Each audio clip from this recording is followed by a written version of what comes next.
de suivre ce rapide survol de l'actualité internationale sur IGFM. Nigeria, 63 jeunes filles et femmes échappent aux griffes de Boko Haram. Elles avaient été enlevées en juin dans une affaire d'attaque attribuée au groupe islamiste dans le nord-est du pays. Je viens de recevoir l'alerte de la part de mes collègues de la région de Demboa qu'environ 63 des femmes et jeunes filles kidnappées ont pu rentrer chez elles, a pour sa part déclaré dimanche à la presse Abbas Gava, un représentant des milices locales de l'État de Borno qui travaille en étroite collaboration avec les forces de l'ordre. Elles ont eu ce geste courageux au moment où leurs ravisseurs se sont absentés pour mener une opération, a-t-il précisé. L'information a été confirmée par une source sécuritaire de haut rang de Maïdougouri, la capitale de l'État, qui a souhaité rester anonyme. Dimanche, une cinquantaine de militants du mouvement Bring Back Our Girls, qui manifestent presque quotidiennement à Abuja en soutien aux lycéennes de Chibok, a tenté de marcher jusqu'à la présidence de façon spontanée, mais a été invité à rebrousser chemin par les forces de l'ordre.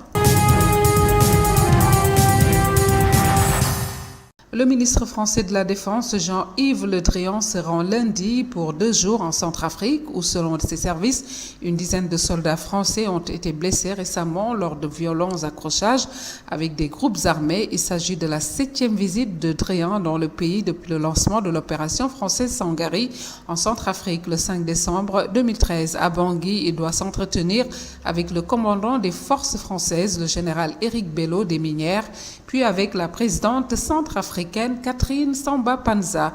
Jean-Yves Le Drian doit notamment faire le point sur la remise en marche d'une chaîne pénale à Bangui, gendarmerie, justice, lieu de détention, considéré par la communauté internationale comme une priorité pour tenter de stabiliser le pays. Environ 2000 militaires français sont actuellement déployés en Centrafrique dans le cadre de l'opération Sangari aux côtés de quelques 5800 soldats de la MISCA pour stopper les massacres intercommunautaires. À partir du 15 septembre prochain, la mission des Nations Unies pour la stabilisation en Centrafrique, MINUSCA, doit prendre progressivement le relais. Violence policière en Californie, une arrestation particulièrement brutale, comme vous pouvez la voir à travers ces images. Un automobiliste a filmé depuis sa voiture un policier américain en train de frapper une femme à terre mardi 1er juillet au bord d'une autoroute de Los Angeles en Californie. La chaîne de télévision américaine CBS s'est procuré cette vidéo réalisée à l'aide d'un téléphone portable. Au début de la vidéo, la femme fuit le policier qui tente de la retenir. Au bout de quelques longues secondes, un policier en civil fait son apparition et aide le policier à maîtriser la femme et la menotter. La police de la route californienne a lancé une enquête qui devra déterminer si l'usage de la force était approprié ou non. Elle n'a en revanche pas donné d'explication sur les raisons de cette intervention policière musclée.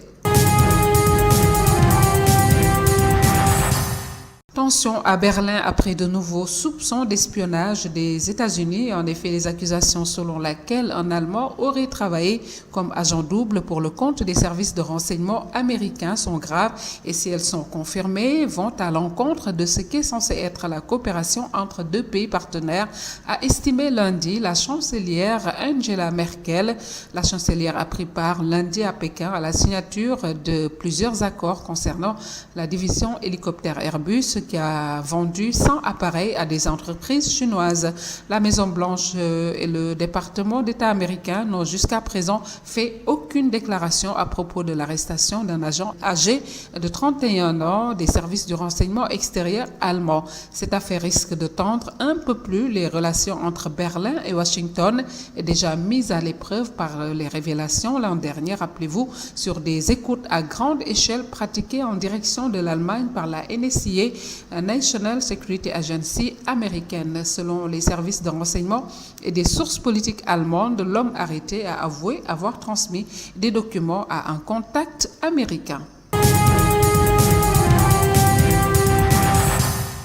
Ce lundi matin 7 juillet au Koweït s'ouvre un nouveau procès à l'encontre d'un leader de l'opposition, Moussalam Al-Barak, accusé d'avoir insulté la justice. Il a été placé en garde à vue pour 10 jours mercredi dernier, provoquant la colère de ses partisans depuis l'arrestation le 2 juillet de Moussalam Al-Barak, ancien syndicaliste et député. Les manifestations ont donné lieu chaque soir à des heurts avec la police. Outre la libération de l'opposant le plus populaire du Koweït, c'est une purge du ministère de la Justice que les jeunes manifestants réclament.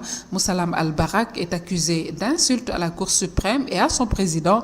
Lors d'un rassemblement le 10 juin, il avait dénoncé l'inaction de la justice et accusé de hauts responsables d'avoir détourné plus de 50 milliards de dollars de fonds publics dans des banques étrangères. Parmi eux figurent des membres de la famille princière, dont l'ancien premier ministre Sheikh Nasser Al-Mohammed Al-Sabah. Pour appuyer ses propos, il avait diffusé devant des centaines de personnes les extraits de comptes bancaires sur un grand écran, des accusations corroborées par un autre membre de la famille princière en rivalité dans la succession à l'émir. C'est tout pour ce rapide survol de l'actualité internationale sur IGFM. Merci d'y surfer. On se retrouve demain.